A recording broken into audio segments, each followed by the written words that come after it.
faire face justement à la crise liée à la Covid-19, des mesures d'aide ont été mises en place par le gouvernement et par d'autres acteurs pour aider les entreprises fortement impactées.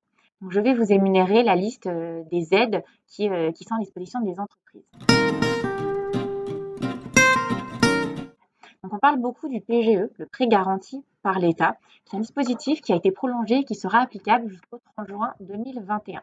Le taux de ce prêt est très réduit, donc de 0,25 à 0,5% hors assurance.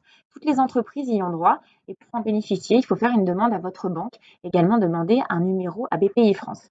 Si jamais votre banque vous refuse ce prêt, il y a des cas de refus, sachez que l'État peut vous octroyer directement un prêt allant jusqu'à 20 000 euros.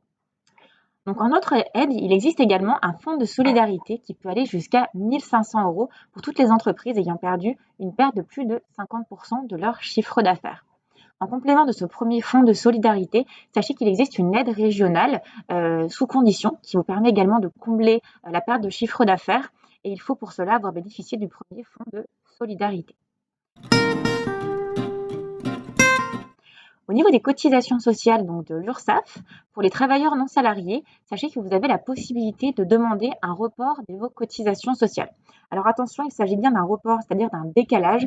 Les cotisations sociales seront dues. Pour les activités, pour les secteurs les plus touchés, il est possible par contre de demander une diminution de ces cotisations sociales. Donc là, il y aura un report et en plus une diminution des cotisations sociales.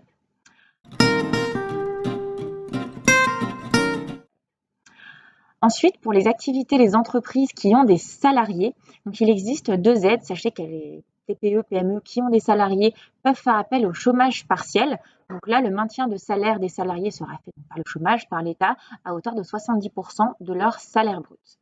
Et pareil, pour les secteurs les plus touchés, les cotisations sociales et patronales qui sont dues au mois de novembre peuvent être reportées. Donc ça, c'est si le cas, si vous avez été contraint de fermer à cause du couvre-feu au mois de novembre. Donc sachez que ces aides sont amenées à évoluer en fonction de la situation. Là, je vous ai énuméré les aides qui sont à jour en novembre 2020. Il y aura de nouvelles aides qui vont arriver en fonction de ce qui va être annoncé par l'État. Moi, je vous conseille de vous rapprocher de votre cabinet d'expertise comptable ou de votre conseil pour connaître les aides auxquelles vous avez droit en fonction de votre situation. Voilà, bonne soirée.